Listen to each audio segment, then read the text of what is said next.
Hello and welcome back to Rock Records Reviewed. My name's Adam, and this week, well, I had to, didn't I, after last week? We're going to look at the top 10 greatest opening songs on classic rock albums of all time. Now, you don't need me to tell you how important an opening track on an album is, whether it's a rocking statement of intent or some moody atmospheric invitation to go on a musical journey. The opening song is, let's face it, probably the most important track on an album.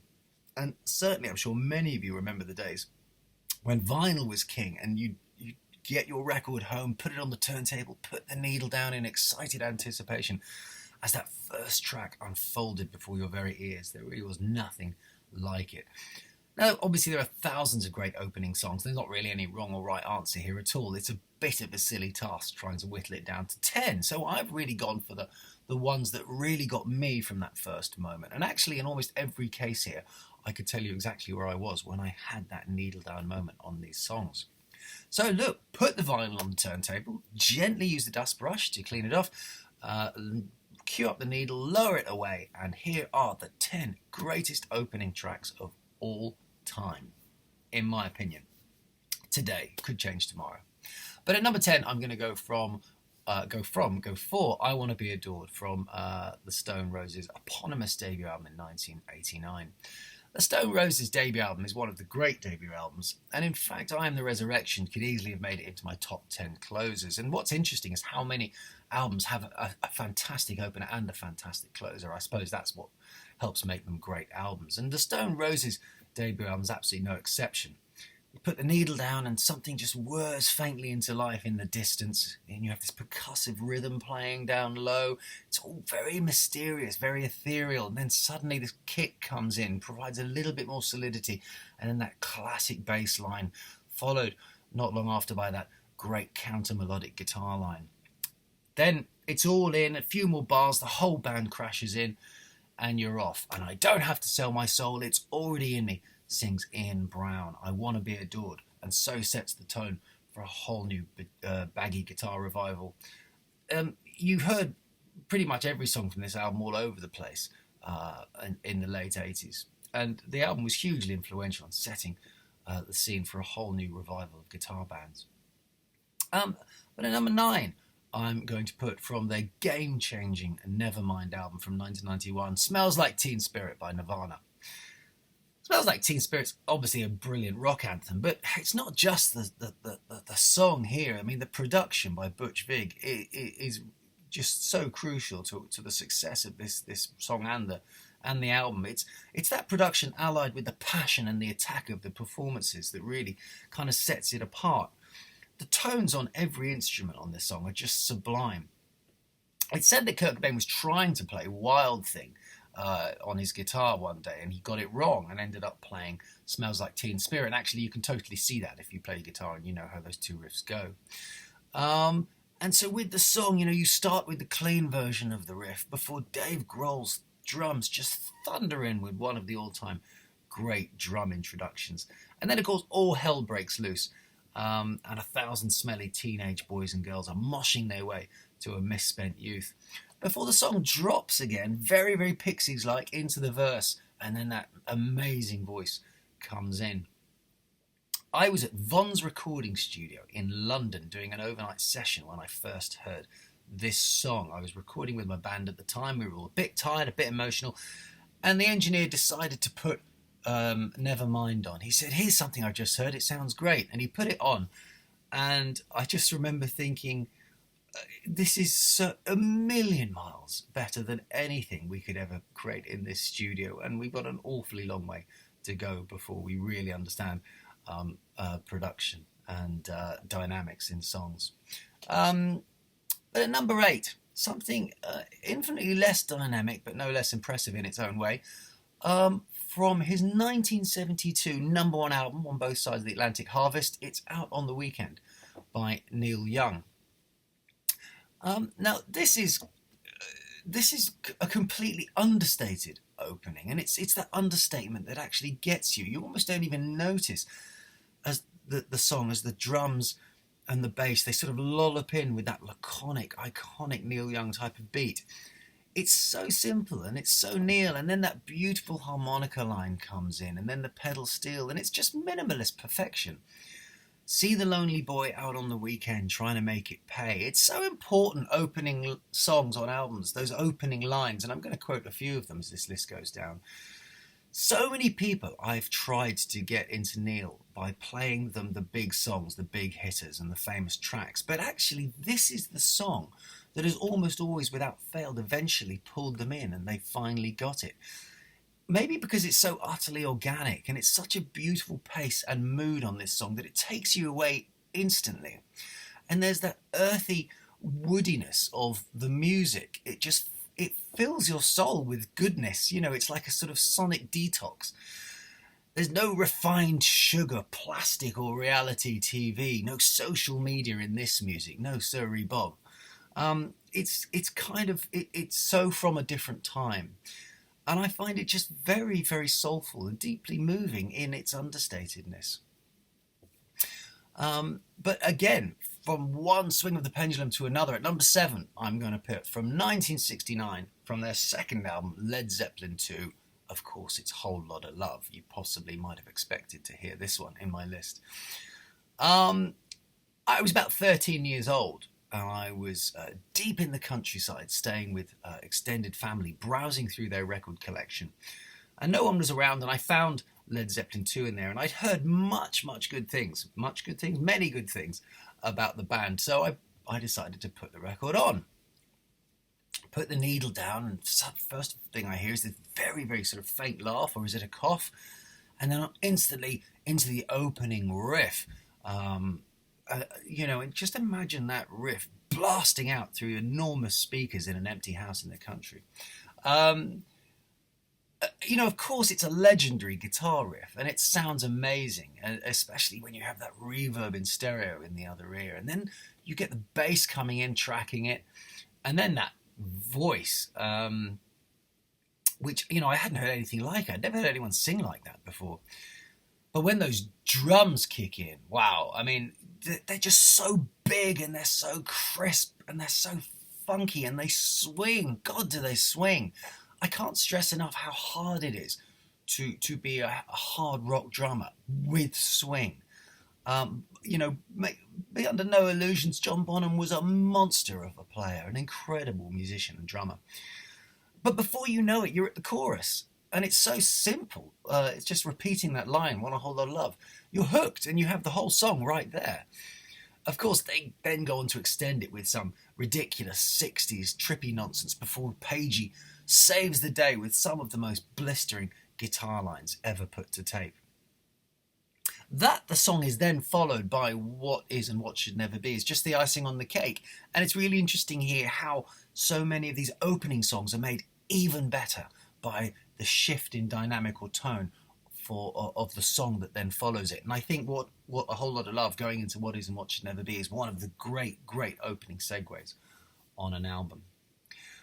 At number 6, from 1972, I'm going to put... he had one of my top 10 closers from the same album, and it's David Bowie from The Rise and Fall of Ziggy Stardust and the Spiders from Mars from 1972, and it's 5 years. And this is a great example of the concept album. I was talking about that musical journey in the intro, and 5 years is exactly that. It's the moody, atmospheric intro inviting you to go on this concept journey, which climaxes with Rock and Roll Suicide. It's a wonderful, wonderful album if you don't know it. I mean, I'm sure all of you do, but if you don't, I implore you to get into some early David Bowie, because it'll change your life. And 5 years is Bowie's beautiful hymn to the apocalypse. You have this magical Woody Woodmansey drum beat fading in before Bowie, 12-string in hand and piano chords ringing out behind him, comes in with that unforgettable opening line. And here we are with opening lines again. Pushing through the market square, so many mothers sighing. News had just come over. We had 5 years left to die in. What? What do you mean we've only got 5 years left to die in? For a young suburban kid like me, starting his journey into life, looking for deeper answers to the bigger questions, Bowie's alien rock star world of Ziggy seemed like a perfect fit. He seemed so alien and unable to fit in, and that's exactly what all us teenagers were going through. It was just cool, it was sexy, it was nihilistic, it was pessimistic, it was hedonistic, the whole album, and I wanted in. Cue many, many teenage years of me wearing makeup in a desperate attempt to look like David Bowie or Ziggy Stardust, whereas sadly I think I ended up looking a bit more like Esther Rantzen or someone. At number 5, from 1969, and another act who had a song on the closing tracks list. This is from Gimme Shelter from the Stones, from Let It Bleed. The album, Gimme Shelter needs no introduction from me. It's a Stones classic. It opens with this it's a darkly alluring song with Keith's haunting sort of tremoloed guitar lick, then that scratchy percussion, and then the wooing female backing vocals. It's dark and it's unsettling, and there's trouble afoot, and we need to get inside and find shelter from the incoming storm of rape and murder, which are of course just a shot away. It's an incendiary live track, but the recording here is just as good, and it's the Stones at their peak, really. When they were dangerous guitar-toting cowboys in the Wild West of late 60s rock and roll, let loose in the land of Nixon, Vietnam protests, the Black Panthers, civil rights, Ohio state shootings. If ever the sort of dark underside of the zeitgeist was captured in a song, it's in something like Gimme Shelter, and it's absolutely one of the Stones' very, very best recordings, let alone opening songs. Number 4, wow, these songs are all these songs are just incredible, really. Number 4, from 1975, it's a band who had a track in the closing list, but not from the same album. From 1975's Wish You Were Here, it is Pink Floyd, of course, with Shine On You Crazy Diamond, parts 1 to 5.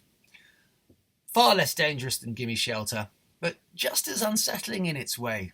To this day, the feeling I get when I hear Rick Wright's opening G minor chord fading in is a weird mix of kind of unease and comfort. I don't know if that makes any sense, but I feel that a lot with Pink Floyd. It's a kind of feeling they excelled at delivering, and maybe one of the reasons that people find them so attractive. It's a 13.5-minute track here. It's largely instrumental, but what instrumental passages. You've got that intro with the Rick Wright's keyboard, and then the wine glasses in the background. Then you've got the 4-note motif, do do do do, which is known as Sid's theme, with that enormous echo on Dave Gilmour's guitar that he recorded in the larger room at Abbey Road. Then you've got Rick Wright's mini Moog solo, the great Dick Parry with a spellbinding saxophone passage, and then of course Dave Gilmour himself doing what only Dave Gilmour can, and that's playing with just effortless feel and grace. The tone is perfect, and he's always picking the right notes. And then he comes in with that unmistakable sort of honeyed voice of his. The song, of course, is about Syd Barrett, who famously turned up during the recording. Not that anyone recognised him at first, because he was overweight, he was bald, he was very taciturn. And the whole album is something of a sad paean to their lost bandmate, and the scene is so most effectively set with Shine On You Crazy Diamond. So that takes us to our top 3. And at number 3, I'm going to put... Well, I'll give you the words. Early one morning, the sun was shining. I was laying in bed, wondering if she'd changed at all, if her hair was still red. Of course, it's Bob Dylan, Tangled Up in Blue, from Blood on the Tracks from 1974. What a fantastic opening line to one of Dylan's greatest songs, and in my humble opinion, his greatest album. Nobody is quite sure what Tangled Up in Blue is really about. I suspect not even Bob, but it's a captivating, meandering story of an old lost relationship that takes you all over the place, and it's full of exquisite imagery and brilliant lines that he just sort of drops like water bombs all over the song. Align that with this production, which I adore. You have these soft, mesmerisingly gentle acoustic guitars winding their way around Dylan's words, and then I think it just creates very, very high art. The song, it's funny, it's clever, and like so many other great Dylan songs, you just can't take your ears off it for fear of missing another great line or lyric that makes you smile or makes you think. So that takes us to our top two greatest opening songs of all time on an album. It seems such a huge um, accolade to be called the greatest ever opening song on an album. I'm fully aware how ridiculous this is and how disagreeable some of this list may be. But as always, I do look forward to hearing yours. But at number two, from 1972, from their hard rock classic Machine Head, it's Highway Star by Deep Purple. If you want pure excitement for your opening track, you will not find anything more thrilling than Highway Star. It's fast, it's furious, it's full of swagger and attitude, but this ain't the Ramones, folks, because these virtuosos are playing some of the most spellbinding solos this side of the M40. I've talked before about Ritchie Blackmore's solo, but you've also got Jon Lord's distorted Hammond passage, which is right on the money, and then Gillan driving it all with his screechy vocal. And then you've got the great Ian Paice and Roger Glover holding it down like men possessed. The whole band is creating a kind of illusion that they're hanging on to this speeding rocket of a song by the edge of their fingertips. But the truth is they're such good players that it's all an illusion. And that's a very, very clever trick for a great musician to pull off. And I will maintain and argue till I'm blue in the face that opening songs do not get any more thrilling than Highway Star. So my number one song, I think, is a song that brings so many of all these elements that I've talked about together. And it's almost like a whole album in one 5-minute song. And I actually mentioned it last week because the closing song on this album made my list. But my opening number one song of all time is from 1971. It's on Who's Next, and it's Baba O'Riley. Now, let me just set the scene here. I was about 14 years old. I was on holiday in the West Country. I had a cassette Walkman for company, and I had bought a tape of Who's Next on offer in the local Woolies. That's how far back we're going. With my hard-earned pocket money. I put the cassette in, and then in comes this sort of strange sequenced keyboard sort of sound going from ear to ear. And I'm thinking, what's this? This doesn't sound like My Generation, which was obviously the Who song I was most familiar with. Then these thundering piano chords, and then Mooney's Unforgettable drums kick in, and then, oh my God, that voice! Out here in the fields, I fight for my meals, I get my back into my living. I don't need to fight to prove I'm right, I don't need to be forgiven. One of the absolute great opening lines of all time, sung like his life depended on it. I'm genuinely getting goosebumps now just remembering that moment. Then, of course, you've got Pete Townshend's windmill guitar coming in. And then it drops and Pete sings, "Don't cry, don't raise your eye. It's only teenage wasteland." Bang! There you go. There's the payoff. And there I was, a young teenager, dragged on holiday to the West Country by my parents in my own teenage wasteland. The song became my anthem of that summer, and to this day I can't not turn it up to 11 when it comes on, and I just get lost in the superb arrangement that keeps progressing, climaxing with that exhilarating fiddle section that's both musically lyrical and very sonically powerful at the same time. The song thunders to that climax before Bargain then comes in with that very plaintive acoustic guitar. And again, I go back to, how opening songs are made even more powerful by the song that follows it. And again, this is another wonderful example as Bargain begins. God, I'm exhausted just talking about the song. But maybe that's another list for another time. Great second songs on album. I found a wholly rich seam to mine here. Then we'll do third songs, fourth songs anyway. All-time great closing songs on side one of double albums. Anyway, look, that is my all-time top 10 greatest opening songs. I will argue that this is a pretty good top 10, actually. But of course, it's not going to be the same as any of you out there. And as always, I would love to hear some of your top 10s. Honorary mentions. There's two that kind of spring to mind. One, of course, is Sergeant Pepper, which is another perfect scene opener. But let's move away from rock for a minute. And I have to say that the only song that could possibly get up there with Barbara O'Reilly for me in this list might be Love's in Need of Love from Songs in the Key of Life by Stevie Wonder, which is just one of the most beautiful things ever recorded, I think. I loved reading your choices from last week. It was so interesting. So I can't wait to see what you are going to write this week to remind me what I've omitted, forgotten, looked over and left out. But that is my top 10 opening rock songs of all time. I'll be back again soon with another Rock Records review. Thanks very much for watching. Bye-bye.